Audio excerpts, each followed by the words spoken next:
This is episode 143. Welcome to Wellness in Every Season, the podcast where we explore the rich tapestry of wellness in all of its forms. I'm your host, Autumn Carter, a certified life coach turned wellness coach, as well as a certified parenting coach dedicated to empowering others to rediscover their identity in their current season of life. My goal is to help you thrive both as an individual and as a parent. I have Suzanne Castle with me, and she has quite a story.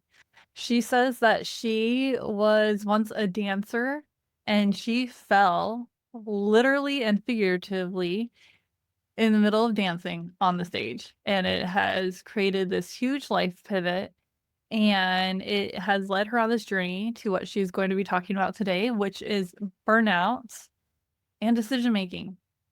She also has a business called Suzanne Castle Consulting, and she is going to be talking about the professional world. I'm very excited for this conversation. She is going to get on in just a minute, but she has a lot of weather going on for her, so we'll see if her video can be on the whole time or not. Suzanne, tell us your story. You fell on stage. I'm sure there's so many emotions going back to that. Like, I feel the gasp just going over that. So tell us there and then your journey through that. It's been a long time. So if you had asked me decades ago, it would be really raw and really real. And yes, it would be very fresh, but had a long time since then. And yes, my sweet partner, I was in a lift. I was a ballerina at that point and in a lift, and he did his best, but slipped on sweat or who knows what. And I fell, he fell, and I ripped most of the ligaments and tendons in my right ankle. And that was it. That was the end of my dancing career. Whether I had surgery or not, didn't matter. That was it.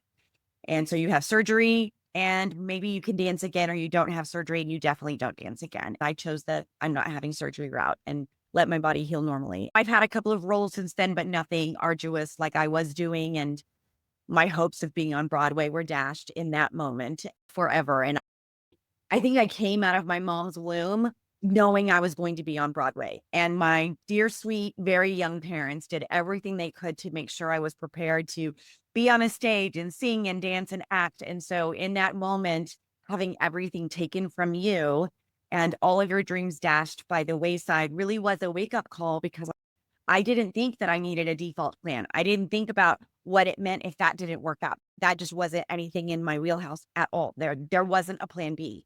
And so from that, I really had to dig deep and think about, and of course, throw a really fabulous pity party along the way about what does life look like next? And how do I care for myself in the middle of a detour, pretty big detour, and healing.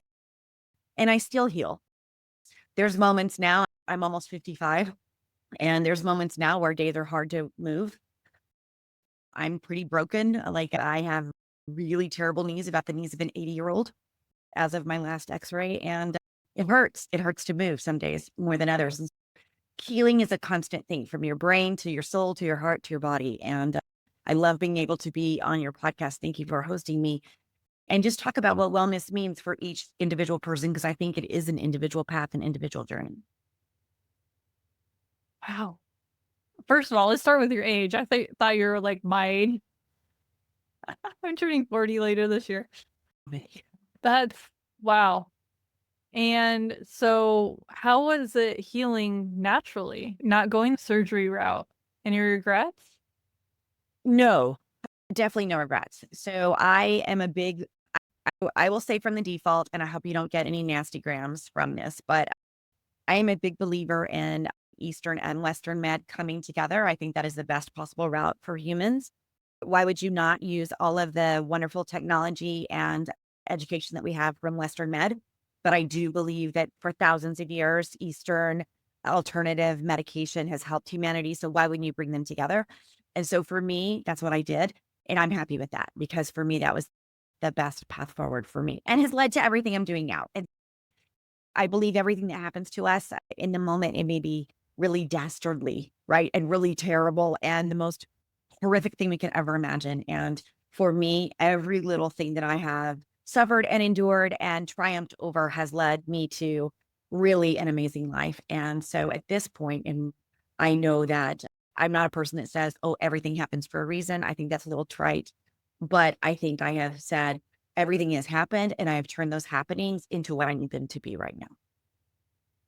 I like that. I try to silver line things and I have to remember not to do that for my clients that I'm coaching. Let them do that for themselves. Oh, absolutely. But just finding meaning out of what happened and learning from it is very important. Yes, for sure. I just got back, literally just got back. I've been home not even quite 24 hours from leading a self-care retreat for my VIP clients. And so if my clients work with me for a year, they get to go on a retreat called Dazzle, and I lead them in different places, different themes. And this one was self-care retreat in the mountains of Utah. And all of these are major boss babes, all kinds of different industries. And of course, you can imagine these are people who do not know how to take care of themselves because they are burning the candles at every end imaginable. And one of the things that we talked about is redefining and rebuilding boundaries, because I feel like boundaries is part of self-care and wellness. And and one of the things that we talked about a lot is the boundary and wellness that you needed 5 years ago is probably not the boundary and wellness plan that you need today. And so the constant reminder up here that it's never too late to say things like, this is no longer working for me, or even, is what I'm doing sustainable? Because I think a lot of us don't pause and just simply ask that question or have the conversation with work or your beloveds. Is this sustainable? Or even to be able to say this, what is happening is not sustainable. And then being able to imagine what is sustainable for me. And really the deeper question that I had them struggle with, and they didn't love it, but I think it was helpful in the moment, is the question, is this how I'm meant to live? And if you can say yes with great passion, fantastic. And that's for today. And every day, I think you have to struggle with that question. Is today how I'm meant to live? And if at the end of the day you can say yes, then celebrate that. And the next day, carry that forward. What can you continue to do to make sure you're meaning and making meaning and that life is worth living for? And everything else should wrap around that. But if you say no at the end of the day, or I didn't quite make my mark, then how can you pivot quickly and turn quickly the next day to make it a little closer to the vision of what you want to be? I'm not supposed to wallow in guilt and have a pity party that I didn't do it right. I'm just supposed to recalibrate for the next day. Here's what I will say. I'm a big believer in pity parties, by the way. I don't think you should slough stuff under the rug. So I teach my clients, if you're going to have a pity party, give it a time frame. So I'm going to wallow for 2 hours. And if you're going to do that, do whatever it is. So for me, eat all the ice cream, frozen cookie dough. I know we're not supposed to, or all the hamburgers, fix the steak. I'm in Texas, and all the sappy, sad movies, or whatever it is that makes do your thing, and set your timer and feel all the feels and do what you do. And when that timer goes off, you go get physical, because that's the first thing you need to do, because you need to rewire the brain, because that's my field of study, is how we rewire the brain to serve us to make decisions. So you do something completely opposite, get oxygen moving, and then you're like, okay, I'm done. And what I have to do something different, and I have to do it differently after I'm physical. And you're just done. Now, that doesn't mean it's not going to feel better. It's still going to be hard. And it doesn't mean that it all goes away either. But you've given that your good go, but you have to give it all. You don't just have a pity party. Like you're like, I did the pity party. I give it my best 100% energy, right? But then the next day you're like, okay, what do we do now? How can I even be 1% better if that's what it means, or 2% or 10% better? You don't have to be 100% better. I mean, your body is waiting for you to be like, okay, we're here. We want to support you. Your muscles, everything wants you to be healthy. I'm not at a place anymore where I believe that your body and your brain want to hijack you. I just don't think that's true. It's just that we don't really do the things to set up our body and our brain to support us in the best way possible. So it doesn't have to be 100%. It might only be 1% today because it's just really hard today. That's okay. It's 1% better than it was yesterday. That's pretty great. Makes sense to me. I hope so. That's what I teach. I think we make things way too hard, just way too hard. And I love that you're giving space to have that energy to feel it. And then the next day, for me, sleep has that power of just, especially dreaming, where I can process it a different way. So the next day I wake up with kind of that clear slate because some things are residual, Oh, sure. the choices I made. But it gives me that opportunity to really think through, okay, what do I want to do differently? What do I want to take from this? Because, wow, I don't want to experience that again. So how can I learn from this that I don't do it again? Because I don't want this happening again. And I really like giving yourself that space for each phase of recovery, your own stages of grief. Yeah. Through this. I am in a season in the last couple months where I have really been on the go. I'm mostly a speaker by trade. And so I'm on a lot of stages right now. I've been on TV several times and lots of podcasts right now. My fourth book just came out. It's just been a flurry right now. And sometimes you don't get to decide the flurry, right? You just have to show up because it just happens. And then there will be a time when it's not. And so then I can deeply rest, but sometimes you just go. And that's right now. And a dear friend texted yesterday and was just like, hey, how was the retreat? And I was just honest. And I was like, I am on fumes. Like I led a self-care retreat on fumes. I came home on fumes. I had a couple hours sleep, had to get up at 3:30 in the morning to go be on TV. Thank God for a friend who drove me. Came home, no sleep. I'm just going to be real and honest with you, right? And she wanted to invite me to this great thing on Friday night that I really wanted to go to. So this is real right now. And so I had a moment and I'm like, okay, I really want to go to this thing. There's going to be neat people at this thing. I should probably go to this thing. Like, who knows who I might meet at this thing? We do this, right? Our brain lets it tell us the story. And so immediately my brain's like, you bet we should go to this thing. And my body's like, there's no way. Like, you need your dogs. Like, Prince Charming's going to be gone this weekend. I just need to be and not wear makeup and like whatever I need to do and not leave the house and DoorDash, whatever it is. Like, I just need to be. And we had a little battle for a little bit. And so I had to tell my friend, no. And I don't need to justify my rest. All I said was, I've reached the limit. I appreciate the invitation, but this weekend's about me and I'm not even leaving the house. And my friend didn't say, oh my gosh, are you okay? All she said was, hey, let me know if you want me to drop anything by. I'm so glad you're choosing you. We like to tell ourselves True friend. We like to tell ourselves a story that the friend's going to be like, oh, you know her. Oh, okay. Catastrophize everything. And my friend was like, I'm glad I chose you because good friends will, right? They'll support that. But we love to tell ourselves the story. And that's not true. Don't justify your rest. And what makes me feel better is I'll say, invite me next time. Exactly. Invite me. Then it's like they know that I cared and want to be there with them. If I just do that little invite me next time. Exactly. I feel that I've been that way too. So let's make this even more real. Okay. If you drop into yourself, what do you need on your recovery that you were teaching everybody else at this retreat? What are you going to do to give yourself a mini retreat? One of the things that we talked about was how healthy boundaries are not built from exhaustion.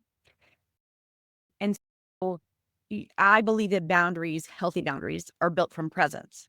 So you have to notice before you need it, what capacity looks like for you. So in other words, you're going to need to know how to choose yourself before you collapse, right? And so that's what I did in that moment was I knew I could push all week. I could go to this thing and then I'm probably going to collapse. And I have a big week next week. And that's not healthy for anybody. And when you're overwhelmed, your boundaries really become the first thing to erode. And you get sick. Everybody knows that because your body is just trying to survive, right? Like your throat gets a little itchy, or you're like, man, I rested, but I don't feel rested. Or like, you feel a little puffy, like I probably have little bags. Let's be honest. You just don't feel right. Your body feels dehydrated even though you keep drinking. Like our body's constantly telling us if we just listen, like something's off. Maybe you are holding water or you don't have enough water. Everybody has different cues and signals, right? And so if you're overwhelmed, you're like, oh, yes, you just say yes too quickly, or you avoid decisions altogether. These are signs of overwhelm. So you overcompensate, right? You overexplain, you overpromise, thinking, oh, it'll get better, it'll get better, it'll get better. But when you've already set up your boundaries, when you're present, before you collapse, when you notice capacity and what that looks like for you, and I can't tell you what it looks like for you because everybody's different, right? Then you notice that the real work is not, I have to be tougher. The real work is I have to recognize, oh gosh, overload is happening again. So now I have to reclaim my right to say, ooh, Suzanne, this is the sign. You've got to pause, just pause. And in that pause, then you get to decide, whoa, I have to choose right now. Do I push a little bit? Maybe. Or do I need to pause? So for me, it means my boundaries are here and I know what they are. And for me, it's always an energy question. Is my energy enough to do the thing, or is my energy probably not enough and I need to stop? And I always know the answer. I just have to pause to notice the answer if I'm being truthfully honest. And so for me, it means like I literally cleared everything off of my calendar that I could this week just because I came home exhausted. And so I rescheduled every possible meeting I could. And so my calendar looks pretty light right now. And Thank you for not rescheduling. I would not do that. And so I'm going to order groceries. I can order groceries and swing by and pick them up. These are just little things and they may feel like little, but in the fact of energy management and wellness, they're big things. And so I can just create like little fluffy pillows that I can rest on by just simple choices that I'm going to make this week that then set me up for success next week. So I get to rest in the decisions that I'm making with the boundaries that I already know this is what capacity is for me. But you have to know that way before you need it. It's the worst thing ever to decide what your boundaries are on when you're already tired, because then you swing the other way. And that's not helpful either. Let's be honest. It's like going to the grocery store hungry, right? You never want to go to the grocery store hungry. You never want to set your boundaries when you're really tired. It just doesn't work that way. Well, because then people are like, is it her or is it me? That's how you damage things. Absolutely. Absolutely. Yep. Very true. What do you imagine next week to look like? It's great. Okay. So what I do is I sit down and go, where am I feeling crowded? And it might be life, it might be business, it might be friendships or relationships, whatever that is. And so next week now, I look at my calendar and I'll be honest, now it's a little crowded. Like I had to move some things around, right? But when I look at it, it can look crowded, but also feel manageable.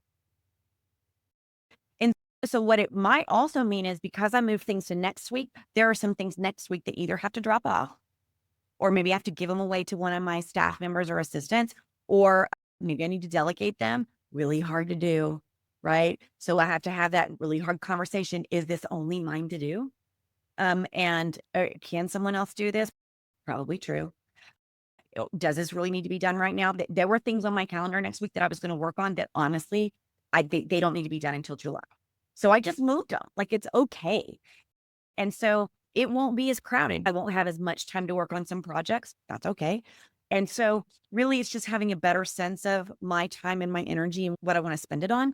What I tell my clients is don't cheat on yourself. A lot of us are pretty adulterous with our business goals and our life goals. Like we cheat on ourselves every day. We cheat on our goals every day, right? We're just adulterers running around all the time, right? We make these promises and then we don't hold up our end of the bargain. And I don't believe in that. So I'm like, if I've made a commitment, that's great. But then if I can move the commitment, if I really need to, then I will. But it's like, I still show up like here, right? It's okay. I'm tired, but I'm here. And there are some other things that I was able to move. So next week I have a lot of yoga time. I will have healthy groceries. I will have my meal plan done so I don't have to think about it. Again, setting myself up for success with some boundaries. I will have some fun friend time, have a wine night scheduled. So things I'm looking forward to. But I've got some big projects that I'm working on and I'm a keynote to deliver. And so those things that needed to get moved, I'm constantly doing that. Like I do a daily evaluation and a weekly evaluation. And in those, I'm able to see pretty quickly. Is this working? Do I need to move something? Something came up. Let's make sure that things get the proper time that they need. But I do believe that's part of wellness is really understanding how your calendar is supporting your goals. And so a lot of us get off track there because we don't give enough time to the things that are supporting our wellness. And that's hard to manage. But once you find your jam, it becomes easier and easier. I find that I am a doer and I have a hard time resting. I'm still learning. And what I realize if I give myself the space that when my body's like, I am craving the space and I give it to my body, that I have these amazing just aha moments. My creativity is through the roof. Yeah. And then I find that I'm in this cycle where then I have to hurry up and implement it, like the ones that really make sense, at least start to implement them. And Right. then I realized I need a decent break after that because I have used a lot of mental energy. Right. So then that's when I actually have been adding in more yoga. So I smiled at that one. So Yeah. then I add more of that in. I add more meditation and other things that I need. But I have noticed my own cycle of I need rest, and then these big creativity moments happen, and then I need more rest.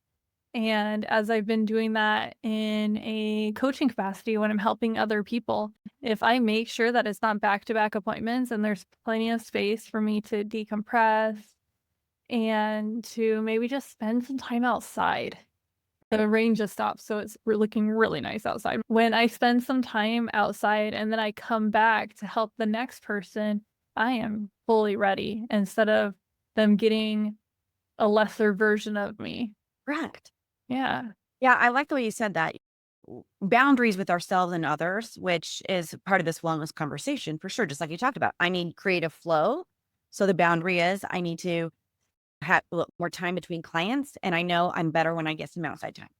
And I don't think that boundaries are about making others comfortable. I think boundaries are about making yourself whole. Like you said, the boundary for you is having time in between makes you whole, right? Makes you better, makes you more present. And so when we do that, when we notice that, how your calendar supports that, you're not abandoning others. You're refusing to abandon yourself.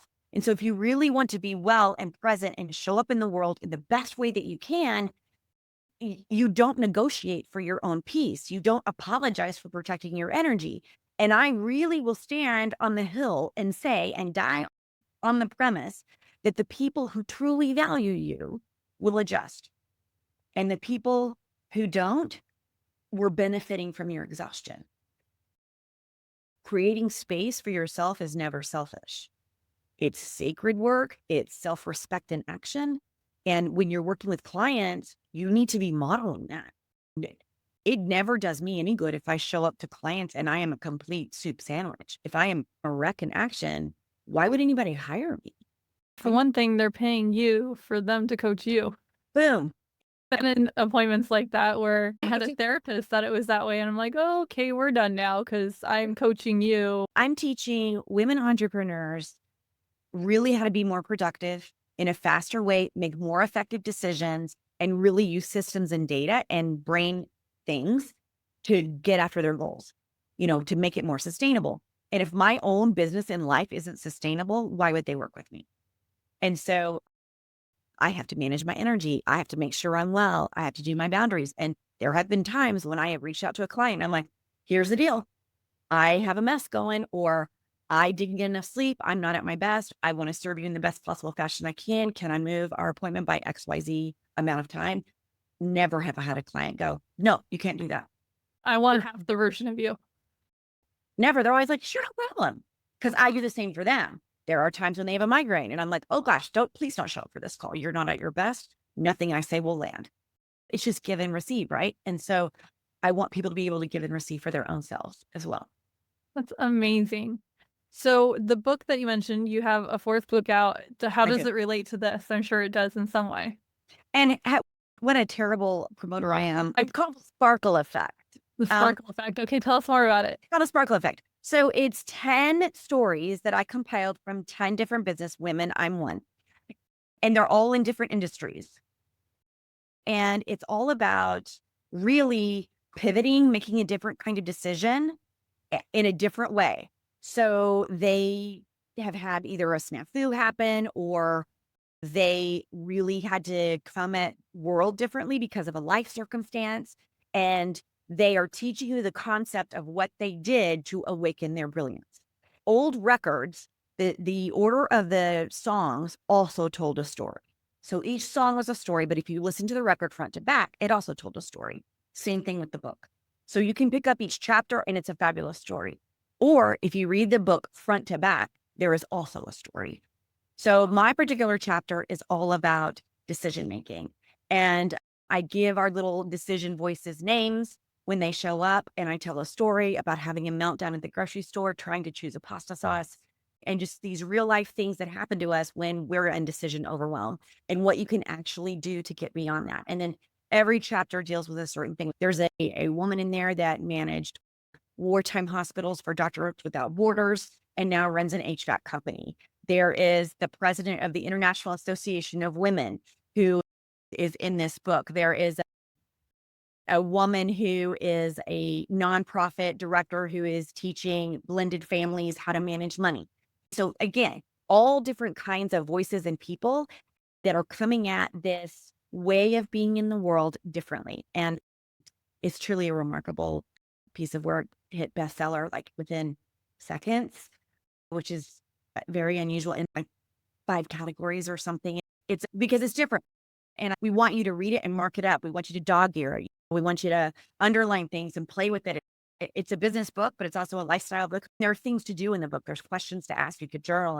And there was someone today on LinkedIn that read it and then said, I read the book and and then I went and gave it to my 18-year-old daughter and she read the book and I want to take this to college. And I think my friends need to read this book. And this woman said, and I'm buying a copy for all of my coworkers. She is a vice president of a bank. She said, they need this book. And so it's interesting, this kind of life that this book has now had. It's amazing. And it was just so fun the more you were talking, just seeing you light up more and more about it.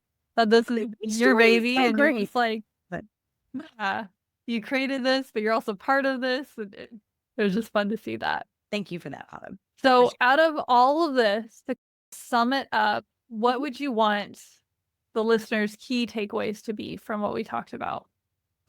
I think if there's one thing that you could do today is to pause and reflect. And we didn't talk about this, but I think it will help people is maybe list 1, 2, or 3 areas that you feel resentment in your life or business. And then think about what is the missing boundary about that resentment. Because I think sometimes that's the easiest way to figure out where a boundary might be missing. You know, are you resentful that your kid, your beloved didn't unload the dishwasher? Okay. Then what's the boundary around them? Is there a conversation that needs to be happening about your expectation on who does that or when they do it? Because that can happen. Like you think it should be done first thing in the morning before people go to work. This person's like, I'm going to do it as soon as I get home from work, or I'm going to do it while you're making dinner. I mean, again, it's just making sure that everyone is participating and understanding what the boundary is. So a lot of times it's a communication issue that the boundary, understanding that you need it done because it helps clear your mental energy. And so really understand where is an area of resentment and identify what that boundary is, what that means for you so you can clear it up pretty quickly. It doesn't have to be as hard. What that made me think of, I saw it on social media. Saying no is saying yes to yourself. And sometimes that resentment is, I should have said no to this thing. And realizing that oftentimes you can still go back and say no after the fact. Absolutely. And it doesn't have to be so hard. Like boundaries aren't something we should be better at. They're just something that we awaken to, like little by little. Oh, I noticed this. I should ask a question of myself. Maybe I need to do this thing. So don't be, oh, I should have done this. No, you're like, oh, this got crossed. Let's clean that up. So just notice that today for yourself, one simple thing, and then clean it up. That's the way to really simply notice without judgment and clean it up. And we're allowed to have our boundaries change. And sometimes we have a boundary about something and we didn't realize we had one until it's starting to be crossed. That's right. our moment to be like, hold on to Mhm. yourself and to whoever or whatever may be crossing it. So I really love that. Yeah. So for people who are interested, tell us how to get into your world. Oh, thanks. My name, Suzanne Castle, and Castle is like a princess. That is my real last name. So SuzanneCastle.com is the best way because all of my social handles are there. There's freebies there. In fact, I think right now there's a self-care blueprint up there that'll walk you through really some questions to ask yourself. And I think it's 30 pages that really gives you some journaling activities, some ideas to try on to see what works for you. So go get it. It's totally free right now. I put different freebies up there. And there's my podcast is up there. There's all different ways to interact with me there. So just go there. That's just the easiest place to send people. And it sounds like women entrepreneurs are your people. Yes, I do work with companies. I also work with cities. I am like an executive coach for cities. But my favorite people on the planet are women entrepreneurs for sure. Wow. So you're a little everywhere. I am all the time. Thank you for being on and for making the time when your life became really chaotic, and I know there was some weather, so Okay. extra thank yous. Thank you for hosting. I'm delightful to be here. You too. All right, I will catch you next time. Okay. Thank you. Bye. Thanks for tuning in to this week's episode. I am your host, Autumn Carter, a certified life coach dedicated to empowering individuals to rediscover their identity, find balance amidst chaos, strengthen relationships, and pursue their dreams. My goal is to help people thrive in every aspect of their lives. I hope today's discussion inspired you and offered valuable insights. Stay engaged with our wellness community by signing up for my newsletter at wellnessinEverySeason.com/free resources.